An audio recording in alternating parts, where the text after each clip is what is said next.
kesejahteraan rakyat. Kemudian adalah proses pembangunan nasional memerlukan paduan arah dan strategi baik jangka panjang, jangka menengah, dan lainnya. Nah, jadi kalau kita lihat berdasarkan survei, ini bukan pendapat pribadi saya, ada 350 responden dan sebagian besar adalah dosen HTN dan HAN, termasuk mahasiswa HTN dan HAN yang kemudian di survei. Nah, ini konteksnya ya, jelas 89,6%. Nah, lalu bagaimana mekanisme untuk melakukan memasukkan GBH ini? Yang pertama ya tadi, cara jangka panjangnya adalah ya memasukkan dalam konstitusi. Tapi sebenarnya dalam konteks yang lain, kalau kita melakukan akrobat hukum ya, hukum itu kan dalam konteks bisa saja kemudian praktik ketatanegaraan sebagai sumber hukum. Jadi kita balik lagi ke basic HTN kita, bahwa sumber hukum tata negara itu kan nggak only bicara bicara konstitusi. Selain konstitusi, sumber hukum tata negara itu ada praktik ketatanegaraan, ada konvensi, ya, kemudian ada putusan Mahkamah Konstitusi. Nah, dalam konteks berhukum, kalau kita lihat lagi ada misalnya Undang-Undang 12 2011 di pasal 7 itu bicara mengenai hierarkis, menempatkan TAP MPR itu di bawah konstitusi. Nah, sayangnya memang TAP MPR yang ditempatkan itu adalah TAP MPR berdasarkan TAP MPR nomor 1 tahun 2003. Ya, status TAP MPR dari TAP MPRS 65 sampai dengan tahun 2000-an. Nah, menurut saya bisa saja kemudian TAP MPR yang masuk hierarki itu diperkuat, bahwa tidak hanya bicara mengenai apa yang sudah dibentuk oleh MPR di masa lalu, tapi MPR pun bisa kemudian memiliki kekuasaan mengatur, menetapkan TAP MPR, ya, salah satu adalah dalam konteks GBHN. Jadi direformulasi saja Undang-Undang 12 2011 kaitan dengan substansi TAP MPR itu. Nah, pertanyaannya, Pak, itu kan bertentangan dengan konstitusi kita, Pak. Kan di Undang-Undang Dasar tugas MPR itu hanya itu, Pak. Oh, tidak. Mahkamah Konstitusi bahkan melegitimate bahwa MPR itu bisa sosialisasi 4 pilar. Ya, di Undang-Undang MD 3, MPR itu diberikan kewenangan untuk melakukan sosialisasi 4 pilar. Itu perluasan kewenangan MPR dari tempat ke tempat melakukan sosialisasi 4 pilar gitu kan. Itu nggak ada pijakan di konstitusi kita. Tapi MK mengatakan apa yang dilakukan oleh MPR itu sah-sah saja, open legal policy. Jadi tidak ada masalah. Bahkan Undang-Undang Dasar itu living constitution, dia bergerak. Ya, MK yang tidak berwenang menguji Perpu, di MK itu mengatakan ya Perpu pun bisa masuk ke undang-undang kewenangan Mahkamah Konstitusi. Jelas itu merupakan bentuk perluasan terhadap konstitusi kita. Komisi yudisial misalnya mengangkat dan mengusulkan pengangkatan hakim ad hoc. Oh, tidak ada di Undang-Undang Dasar kita. Tapi di Undang-Undang KY itu dibuat bahwa selain hakim agung, komisi yudisial juga melakukan rekrutmen terhadap hakim ad hoc di Mahkamah Agung. Ini bentuk perluasan dari konstitusi kita. Nah, yang ingin saya sampaikan adalah dalam konteks PPHN atau GBHN, ya kalau saya berpendapat, ya saya sependapat dengan 89,6% responden mengatakan GBHN itu adalah sesuatu yang memang perlu agar negara ini punya arah yang jelas, yang kemudian menjadi dokumen buat bintang pemandu bagi presiden, ya, bagi penyelenggara negara. Tidak sporadik sekarang, suka-suka presidennya. Ya, kalau presidennya macam Bang Aul, saya nggak khawatir, itu luar biasa melesatnya. Tapi konteks pendekatannya bisa saja kemudian ya sangat Muhammadiyah misalnya. Nah, ini saya kira mengapa GBHN atau PPHN ini ya dalam konteks pemahaman saya pendapat dengan 89,6% tadi itu perlu dihidupkan, dan caranya ya cara reguler melalui insersi ke konstitusi atau cara yang tadi akrobatik, yaitu memasukkan fungsi MPR ini dengan mempertegas bahwa TAP MPR di hierarki ya sesuai Undang-Undang 12 2011 itu adalah kuasa mengatur untuk kemudian GBHN bisa dimasukkan ke sana. Itu saja dari saya, moderator. Terima kasih sekaligus itu saya kira closing statement saya. Terima kasih. Billahi taufiq wal hidayah. Wassalamualaikum warahmatullahi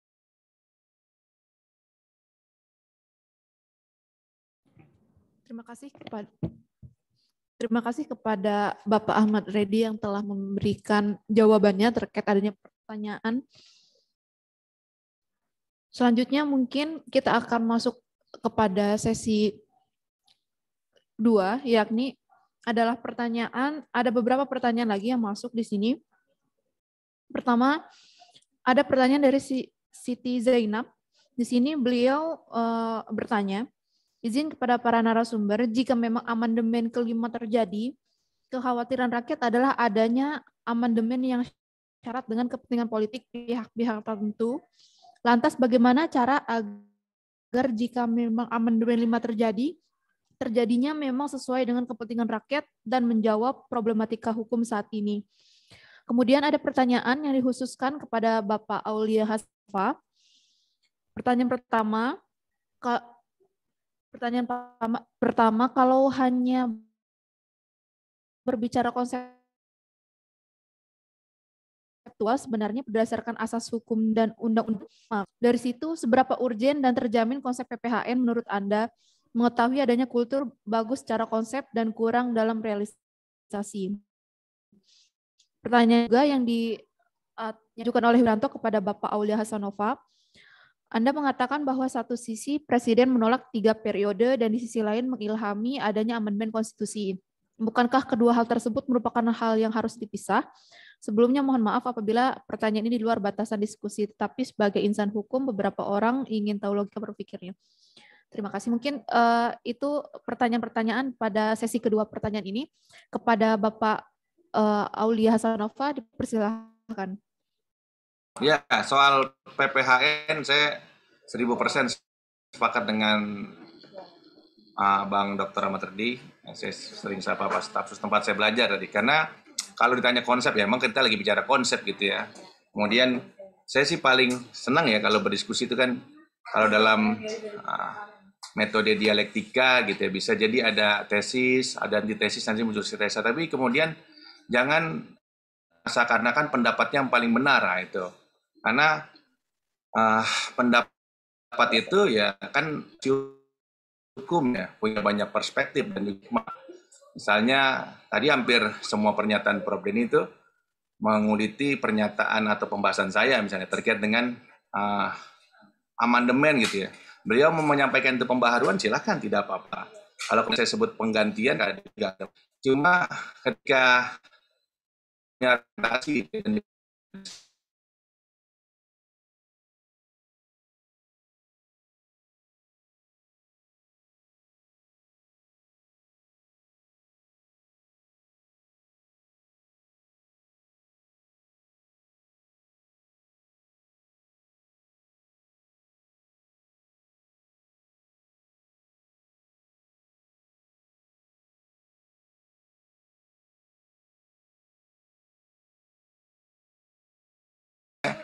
nggak seluruhnya kemudian diambil gitunya. Itu yang kemudian jadi masalah juga. Jadi ngambil dari barat, tapi juga setengah hati gitu ya, nggak sepenuhnya. Khawatir tidak cocok juga, ternyata malah komplikasi.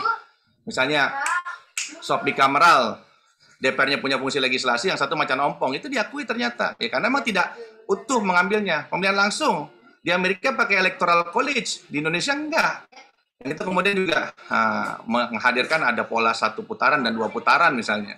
Jadi membahas tentang konstitusi juga komprehensif juga. Karena ada juga aliran yang mau kembali kepada undang-undang dasar yang lama, dan itu nggak boleh juga kita bilang salah gitu ya. Karena ini ruang mimbar akademik, biasa berbeda. Biasa kita punya hasanah yang ya punya dalil masing-masing perspektif. Misalnya kalau saya kemudian pakai teorinya Mawardi, Al-Ahkam Al-Sultaniyah, terkait dengan konsep imamah gitu ya. Ya pasti punya varian keluar yang berbeda dengan disertasi yang pakai misalnya pakar hukum barat misalnya. Saya pakai pola wasawirhu musyawarah, bahwa saya yakini permusyawarah itu dari referensi Islam, ya jelas. Ya, karena memang kalau dilihat dari dokumen otentik pembukaan, dokumen otentik undang-undang dasar yang asli, itu ada kata-kata musyawarah. Nggak ada di referensi barat musyawarah, ada demokrasi deliberatif, Habermas. Itu diakui ngambil dari referensi Islam, dari musyawarah gitu ya. Jadi kalau kemudian dibilang, jangan sampai kemudian kita mengambil masa-masa yang lalu, hidup kita dari sejarah, hidup kita dari masa lalu, sering terjadi berulang gitu ya. Jadi jangan antipati juga dengan sejarah. Bahkan dalam aliran filsafat ada Volges, jiwa bangsa, masa historis gitu ya. Biasa saja gitu ya. Nggak ada masalah juga tentang hal itu.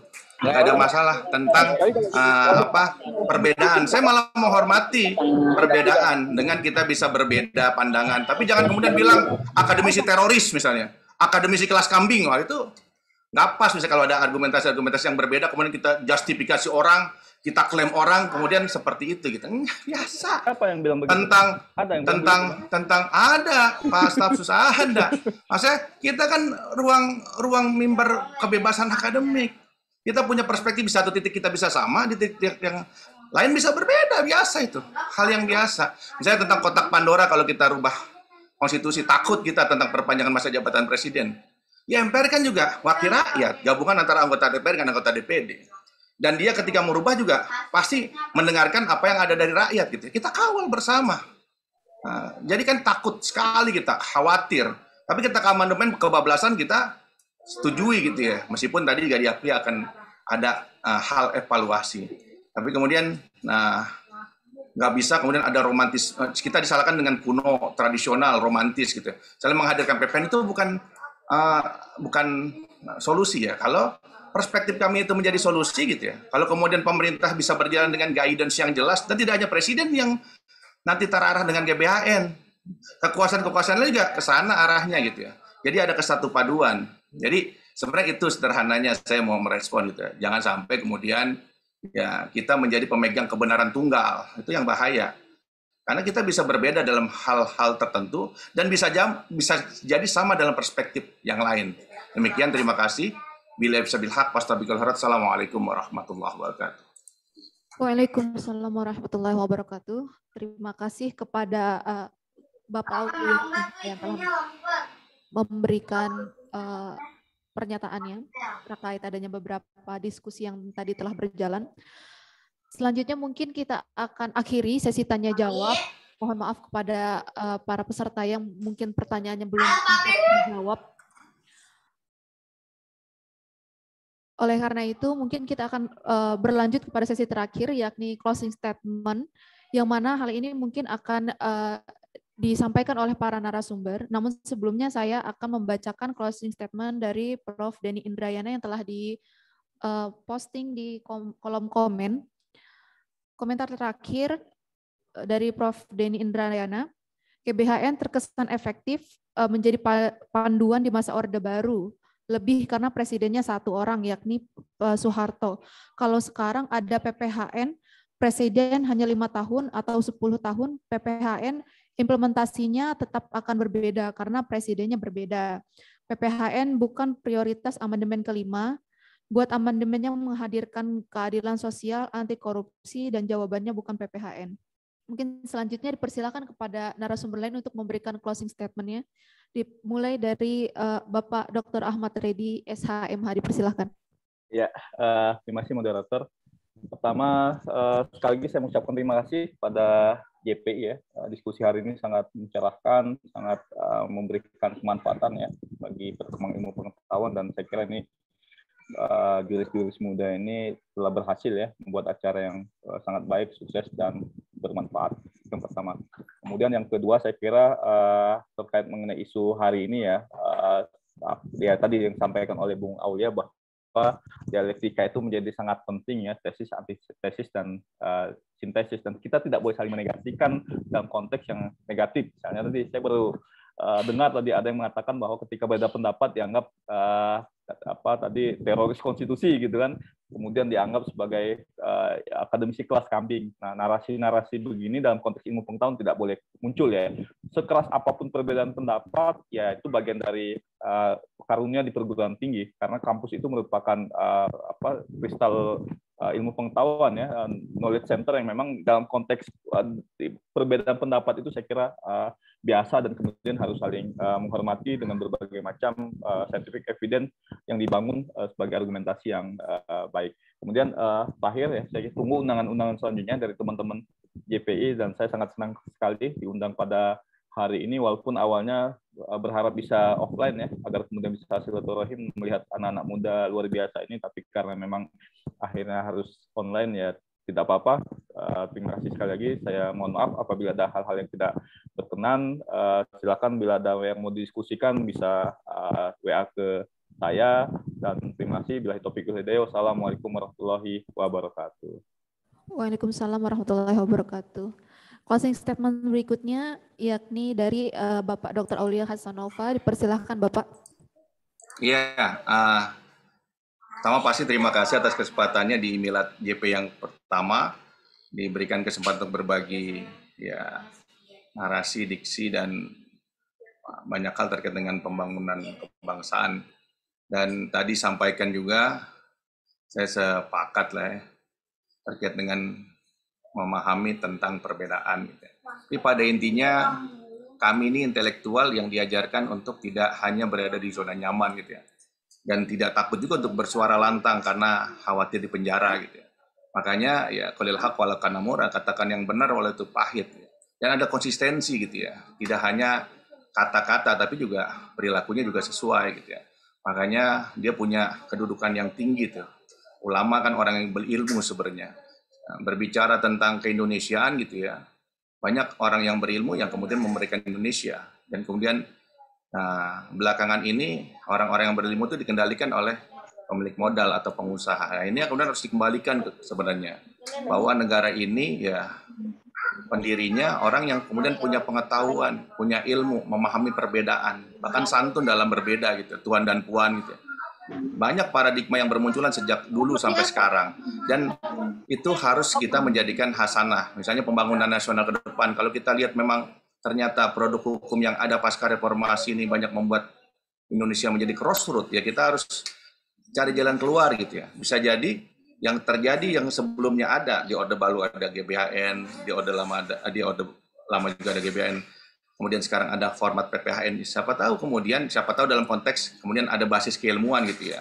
Ada kemudian presiden yang punya pegangan meskipun dia berganti, dan ditetapkan juga oleh lembaga yang memang punya sejarah luar biasa bernama Majelis Perusahaan Rakyat. Itu juga bisa dilakukan bersama ya, diskusi-diskusi, kajian-kajian yang saling punya basis pemikiran gitu ya. Jadi saya pikir terima kasih momentum ini bisa kita menambah hasanah gitu ya terkait dengan arah pembangunan Indonesia ke depan yang sesuai dengan cita-cita luhur kebangsaan. Ya, pastinya kalau cita-cita luhur kebangsaan pasti Pancasila gitu. Tapi bukan Pancasila yang diterjemahkan secara subjektif, yang bukan untuk mengebuk lawan politik, tapi Pancasila yang sebenarnya sebagai dasar negara kepribadian kita sebagai ya warga negara yang merdeka. Terima kasih. Assalamualaikum warahmatullahi wabarakatuh. Waalaikumsalam warahmatullahi wabarakatuh. Terima kasih kepada Bapak Aulia yang telah memberikan closing statement-nya. Demikianlah adanya susunan acara kita, yakni diskusi publik, rekonseptualisasi arah pembangunan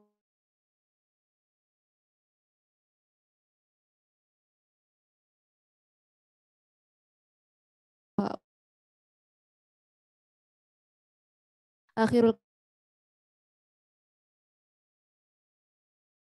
berikan kepada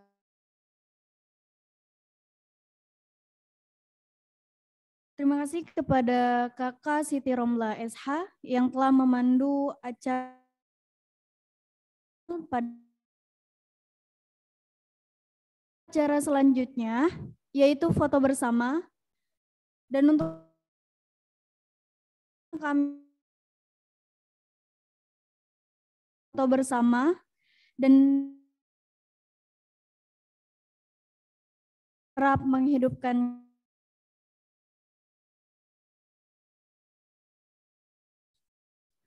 dan untuk slide yang pertama agar sini.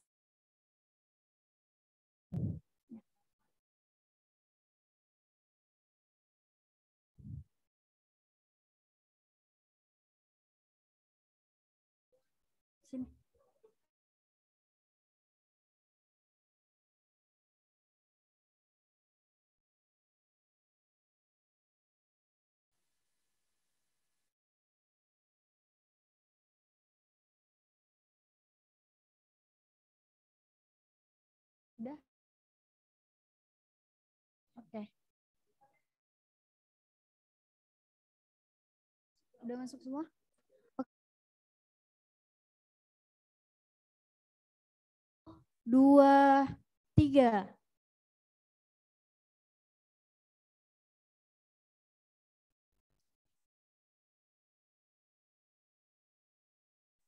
Satu.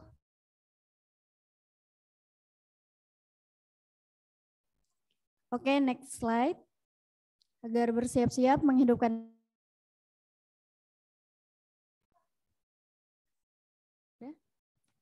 Udah, Kak. 2, 3. Sekali lagi.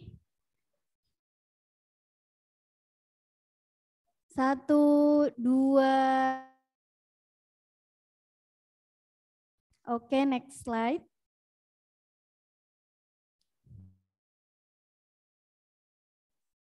Udah? Udah?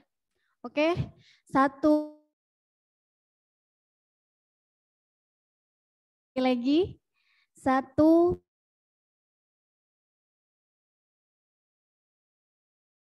Next slide. Yang terakhir. Oke, 1, 2, 3. Oke. Terima kasih kepada seluruh peserta.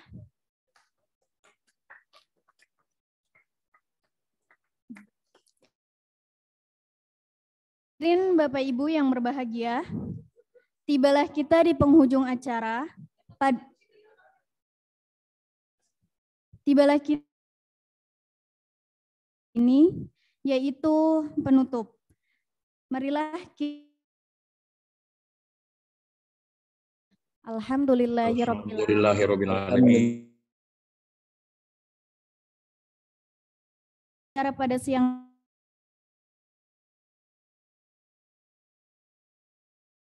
opening speech serta kepada seluruh peserta yang sudah berpartisipasi dalam siang hari ini. Terima kasih saya ucapkan kepada DPC Permai Tangerang yang telah berkontribusi dengan Juris Police Institute, dan tidak lupa juga kami ucapkan terima kasih kepada seluruh media partner atas kontribusi dan dukungannya, sehingga acara diskusi publik nasional pada siang hari ini dapat berjalan dengan lancar. Untuk itu, saya Alin Sohebah, selaku Master of Ceremony, pamit undur diri dan mohon maaf apabila ada kesalahan dan kekurangan yang didapati selama berlangsungnya acara. Saya mewakili seluruh panitia yang bertugas dan mengucapkan terima kasih atas perhatiannya. Selamat siang, sampai jumpa di lain kesempatan. Wassalamualaikum warahmatullahi wabarakatuh. Waalaikumsalam. Waalaikumsalam. Terima kasih pada link absen sudah dimasukin di chat ya. Silahkan mengisi absen. Absennya baru dimasukkan ya, Pak? Iya, iya. Absennya itu ya. Assalamualaikum warahmatullahi wabarakatuh. Saudara-saudara, keluarga besar terutama ya keluarga besar Juris Police Institute dan segenap stakeholder pemangku kepentingan ya, the friends of the institute, kawan-kawan, teman-teman, para sahabat dari institut ini.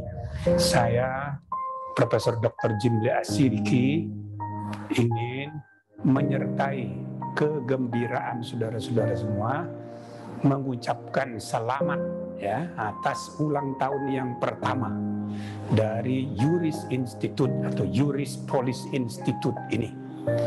Ulang tahun yang pertama ini adalah ulang tahun yang mendebarkan untuk banyak lembaga, untuk banyak organisasi. Mengapa saya sebut mendebarkan? Kan ini baru 1 tahun. Belum terbukti bahwa ini akan terus survive.